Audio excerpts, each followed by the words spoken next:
several weeks. All right, our next one is, when can I cut off my, I'm going to say it wrong, Craig. I'm just going to help myself What is here. that? Asiatic. There we go, lilies. And how often should I fertilize hanging pots? Asiatic lilies, you don't cut them off, you just take off the flower heads. You leave every leaf on there that you can. They should be fertilized about every 10 to 14 days for the rest of the season. Okay, Amanda's asking, why are my sunflower leaves turning brown and dying? Well, we've had a lot of disease brought in, samples over the last several days. Possibly you're going to want to hit them with a broad spectrum fungicide to get that under control. And does lightning release helpful nitrogen for plants and crops? It does. Oh. Lightning is so strong that it actually fixes molecular nitrogen into a form that can be rained down on the crop. So yes, Mother Nature is fertilizing our gardens today. Oh, good. Love that. All right, Becky is asking, they discovered mold on leaves of their volunteer gourd patch. Will neem oil control that after effective leaves are removed? Yes, neem oil does have some fungicidal effects. Make sure that you get it on both the top and bottom sides of the leaves when you spray. And then we have, let's see. You just read, Tom, I think is next. Tom, there we go. Why are the bottoms of my tomatoes rotten and woody? I'm hearing it can be calcium related, but not sure if that's too much or not enough. Thank you. Well, it's not necessarily not enough. It's an imbalance. When the tomatoes go on the ground, they have very small root system. I tell people, you get the yield booster, which is a calcium spray, and you start using it according to the directions from the day your tomatoes go in the ground.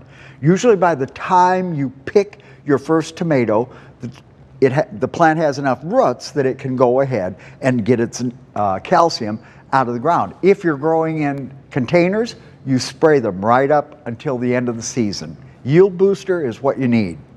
All right. Tanya is asking, I have a clematis with lots of sedum ground cover around the base. Will that eventually kill the clematis? No, no. Remember that clematis naturally grow up through another shrub of some kind. That's why we say they want their head in the sun and their feet in the shade. Your sedum is shading the roots, should have no problem at all with that. Virginia asks, my black raspberry bushes are done producing. Most of them dried up, lack of water. When can I cut them down and how low?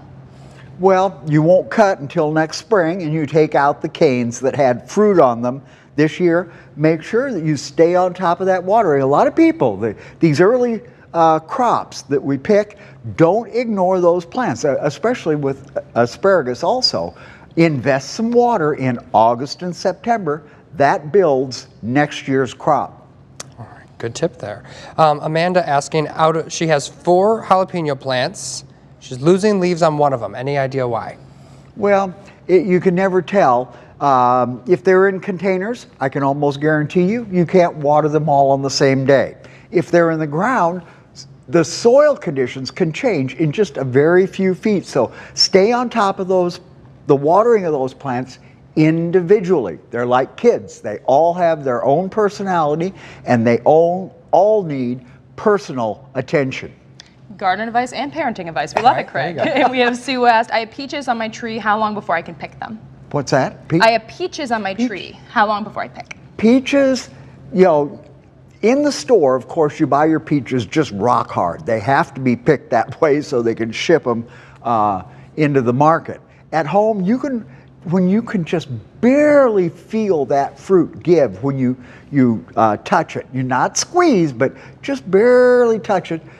That fruit is ready to pick. Ready to go. Awesome, Craig. Well, we are going to get more plant and garden questions answered right after this short break. In the meantime, you can go to the WQAD Facebook page. We have a Facebook Live posted right now. Get your questions in the comments. We'll answer more questions right after this.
Welcome back. We're here with plant and garden expert Craig Hignite. Now, Craig, I know you said you have something you want to share real fast. Well, I've always told the viewers I'd let them know when the mums are available. They came up yesterday. So get them in the ground, fertilize them every 10 days. They are hungry little devils. That'll get them well established and give you great blooms this fall. Is there a special fertilizer you would put on these, or just Miracle-Gro? I would actually use a bloom booster of some kind. Okay, Yes. great. All right, Mike is asking, why are my zucchini leaves turning white and dying off? White is very unusual. Could be that it's gotten too much sun. That's exactly what happens in the greenhouse if we happen to move a plant over in too much light. Also, keep an eye peeled for spider mites. There can be thousands of them there, and they just suck the life right out of the leaf, and it can go either yellow or white. Take a good look, and it never hurts to give a preventative spray with something like all-season oil spray. Alrighty, and the next one is, I bought a 3-foot hibiscus and planted it, but I'm not sure if I should keep it in the pot. Well, it all depends. If your hibiscus is a tropical, it's going to have very dark green leaves, probably about the size of the palm of my hand. If it's a hardy hibiscus, it's going to have a lighter colored leaf, and the blooms are going to be absolutely huge. Tropical hibiscus are about 4 or 5 inches across. Perennial hibiscus are like 8 or 10 inches across. And if your stems are really thick, like a broom handle, that is probably a perennial hibiscus that can go in the ground. Those hibiscus flowers, dehydrate them, turn them into tea. That's what we did. Anyway, Sylvia asking, what Illinois plants are native that they could be planting? Oh, we've got the cone flowers, the rudbeckias, the tick seed, some of the sunflower family. Of course, many kinds of grass are native to the Midwest here. So you've got a fairly broad array of plants to use in a natural garden. And Chad asks, when is the best time to replant lettuce and green beans? Well, if you're starting lettuce, I would actually be starting it in the house. Lettuce does not germinate when it gets above 80 degrees out in the open. So if you start it in the house, you can go ahead and transplant it when it's about an inch tall, and it'll be fine outside. Green beans, I'd be getting them in the ground. Remember, you have to choose a fairly short season crop so it will mature before we get our first frost around Halloween. All right.